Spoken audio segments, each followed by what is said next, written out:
جو مجھ سے الگ رہتا تھا اور مہینے میں ایک بار صرف خرچہ دینے کے لیے ہی میرے گھر آتا تھا۔ اپنے فیصلے کرنے کے لیے میں خود مختار تھی۔ جلدی ہم نے شادی کی تیاریاں شروع کر دیں اور آخرکار ایک دن رواحہ مجھے چھوڑ کر اپنے سسرال چلی گئی۔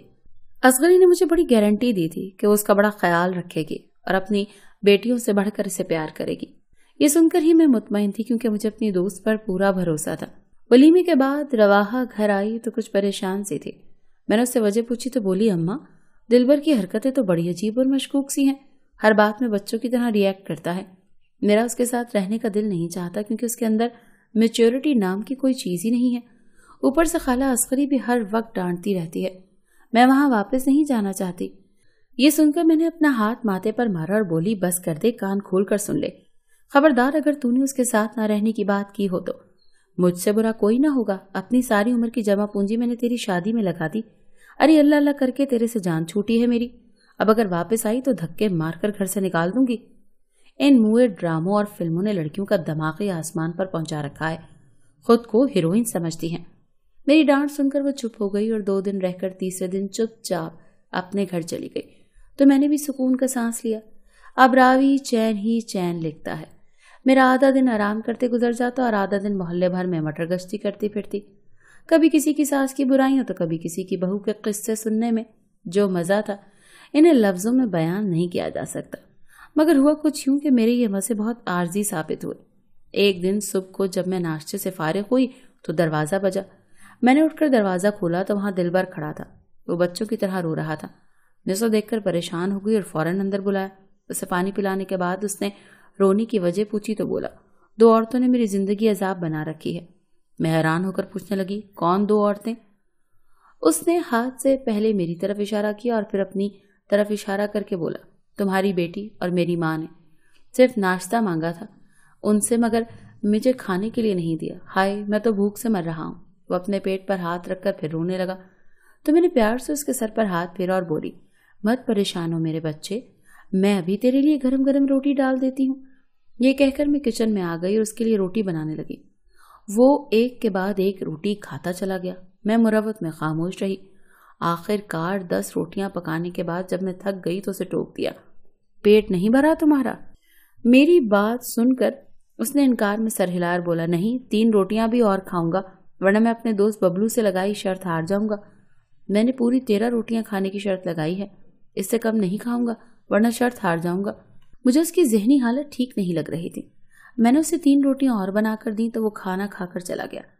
میں حیران ضرور تھی لیکن میں نے یہ سوچ کر خود کو تسلی دی کہ شاید بخار وغیرہ ہونے کی وجہ سے اس کا دماغ اپنی جگہ سے تھوڑا سا کھسک گیا ہوگا۔ مگر اگلے روز بھی ایسا ہی ہوا۔ وہ 13 روٹیاں کھا کر ہی میرے گھر سے نکلا۔ اس بڑھاپے اور گرمی کے عالم میں اتنی زیادہ روٹیاں پکانا میرے لیے مشکل تھا، مگر میں اپنی بیٹی کی وجہ سے خاموش رہی۔ دلبر نے روز کا معمول بنا لیا تھا۔ ایک دن جب حسب معمول صبح کے وقت اس نے گھر کا دروازہ بجایا تو میں نے غصے میں دروازہ نہ کھولا۔ وہ تیز تیز دروازہ بجانے کے ساتھ ساتھ مسلسل مجھے آوازیں بھی دینے لگا تو مجبوراً مجھے اٹھنا پڑا۔ میں نے سر پر دوپٹہ باندھ کر دروازہ کھولا اور چارپائی پر آ کر آنکھیں بند کر کے بیماروں کی طرح لیٹ گئی۔ دلبر کو شاید ایسی امید نہ تھی، سو وہ گمسم سا آ کر کمرے میں آ کر کھڑا ہوا۔ کچھ دیر بعد مجھے چارپائی ہلتی ہوئی محسوس ہوئی۔ میں نے پیچھے مڑ کر دیکھا تو داماد میری چارپائی پر ایک کاغذ رکھ کر پین سے اس کے اوپر کچھ لکھ رہا تھا۔ مجھے آنکھیں کھولتا دیکھ کر بولا، شکر ہے کہ آپ کو ہوش آ گیا، یہ میں نے آپ کے لیے دوائیں لکھ دی ہیں، ان کو منگوا کر باقاعدہ استعمال کرنا تاکہ آپ کو جلد آرام آ جائے۔ اس کی یہ بات سن کر میں سر پکڑ کر بیٹھ گئی، یعنی وہ میری سوچ سے بڑھ کر عقل سے پیدل تھا۔ خیر میں نے اسے ٹالنے کے لیے دوا کی پرچی اس سے لے لی تو وہ خوشی خوشی گھر چلا گیا، جبکہ میں سر پکڑ کر بیٹھ گئی کہ میں نے کیسے پاگل انسان کو اپنی نازوں پلی خوبصورت اور سمجھدار بیٹی دے دی تھی۔ رشتہ بھی خود اپنی مرضی سے ہی کیا تھا، کسی سے شکایت بھی نہیں کر سکتی تھی۔ میں نے دلبر کی ماں سے بات کرنے کا ارادہ کیا جو بیٹے کی شادی کے بعد ایسے غائب ہوئی تھی جیسے گدھے کے سر سے سینگ، مگر اس وقت میرا سر انہی سوچوں کی وجہ سے شدید درد سے پھٹ رہا تھا۔ میں نے چائے بنا کر ٹیبلٹ لی مگر کوئی فرق نہ پڑا تو میں نے اپنے بیٹے کو فون کیا اور اسے ڈاکٹر کے پاس چلنے کا کہا تو اس نے شام کو آنے کا کہہ کر فون بند کر دیا۔ شام ہوئی تو میں نے اپنے دکھتے سر کے ساتھ عالمگیر کے ساتھ موٹر سائیکل پر بیٹھ کر ڈاکٹر کے کلینک پر آ گئی۔ عالمگیر مجھے شہر کے مہنگے ڈاکٹر کے پاس لایا تھا۔ میں نے کلینک کا پرسکون ماحول دیکھا تو شکر ادا کیا اور دل ہی دل میں سوچا کہ میں ایویں ساری عمر سستے ڈاکٹروں کی دکانوں پر خوار ہوتی، جہاں دھکم پیل کی وجہ سے بندہ مزید بیمار ہو کر گھر لوٹتا ہے۔ خیر، کمپاؤنڈر نے آ کر مجھے کہا، خالہ اگلی باری آپ کی ہے، پہلی بینچ پر بیٹھ جائیں۔ میں اٹھ کر ڈاکٹر کے کیبن کے پاس رکھے ہوئے پہلے بینچ پر آ کر بیٹھ گئی۔ اندر سے ڈاکٹر اور مریض کی آوازیں صاف سنائی دے رہی تھی۔ ڈاکٹر صاحب، لوگوں نے تو مجھے یہی کہا تھا کہ اس کی شادی ہو جائے گی تو خود ہی ٹھیک ہو جائے گا، مگر شادی کے بعد بھی اس کے اندر کوئی تبدیلی نہیں آئی، بلکہ بہو کا روٹی کپڑا بھی میرے ذمہ لگ گیا ہے۔ بڑی پریشان ہوں جی، کہیں لے کر جاؤں تو جب تک چیز کا لالچ دے کر رکھوں چپ چاپ بیٹھا رہتا ہے، ورنہ اپنی بچکانہ حرکتوں پر اتر آتا ہے۔ یہ آواز بڑی جانی پہچانی تھی اور 1 منٹ میں ہی مجھے اندازہ ہو گیا کہ کسی اور کی نہیں بلکہ میری دوست اصغری کی آواز ہے۔ ساتھ ساتھ دلبر کی بھی آواز سنائی دینے لگی، جو شاید ڈاکٹر سے ماں کی شکایتیں لگانے لگا تھا۔ مجھے اس کی باتوں میں کوئی دلچسپی نہ تھی، کیونکہ اس وقت میرا خون کھول رہا تھا اور مجھے کوئی بات سمجھ نہیں آ رہی تھی۔ اماں، یہ تو رواحہ کی ساس اور اس کے شوہر کی آواز لگتی ہے۔ میرے ساتھ بیٹھا عالمگیر بھی بولا تو میں نے ہونٹوں پر انگلی رکھ کر اسے چپ رہنے کا اشارہ کیا اور جس راستے سے کلینک میں داخل ہوئی تھی اسی راستے سے واپس نکل گئی۔ اب میں باہر کھڑی جلے پیر کی بلی بنی اصغری کا انتظار کرنے لگی۔ وہ جلدی دوسرے گیٹ سے باہر نکلی تو میں نے اسے موٹی کو دھکا دے دیا۔ اچانک دھکا لگنے کی وجہ سے وہ بڑی بری گری۔ میں نے موقع کا فائدہ اٹھایا اور زمین پر بیٹھ کر اس پر برس پڑی۔ سب لوگ حیران ہو کر ہمیں دیکھنے لگے۔ اپنے پاگل اور ناکارہ بیٹے کے لیے تجھے میری معصوم بچی ہی ملی تھی؟ گھٹیا عورت، گھٹیا عورت! میں تیز آواز میں بول رہی تھی اور ساتھ ہی ساتھ تیزی سے میرے ہاتھ بھی چل رہے تھے۔ کچھ لوگ ہمارا ذاتی فیملی مسئلہ کہہ کر آگے بڑھے، کچھ تماشا دیکھنے لگے، جبکہ کچھ لوگ مجھے پیچھے ہٹانے کی کوشش کرنے لگے۔ اصغری اس اچانک مصیبت پر حیران پریشان سی پٹ رہی تھی۔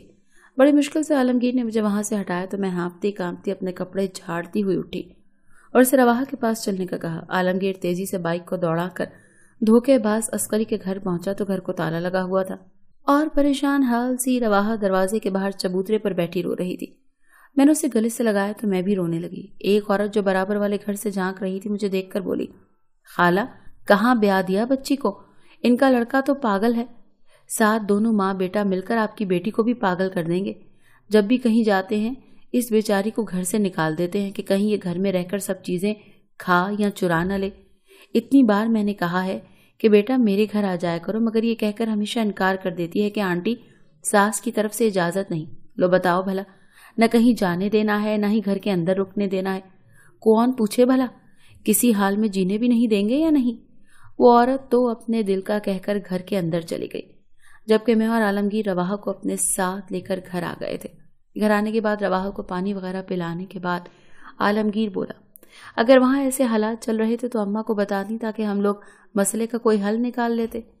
یہ سن کر رواحہ نے سر جھکایا اور بولی، بھائی میں نے اماں کو بتانے کی کوشش کی تھی مگر انہوں نے مجھے چپ کرا دیا۔ بیٹی کی بات سن کر میں نے شرمندہ ہو کر سر جھکا لیا اور بولی، پہلے زمانے میں بیٹیوں کو مائکے کا کوئی آسرا نہیں دیا جاتا تھا تاکہ وہ سسرال میں دل لگائیں۔ مجھے معاف کر دو بیٹی، میرا کوئی غلط مطلب نہیں تھا۔ یہ سن کر رواحہ بولی، رہنے دو امی، جو ہونا تھا سر ہو گیا، میرے نصیب میں شاید یہی لکھا تھا۔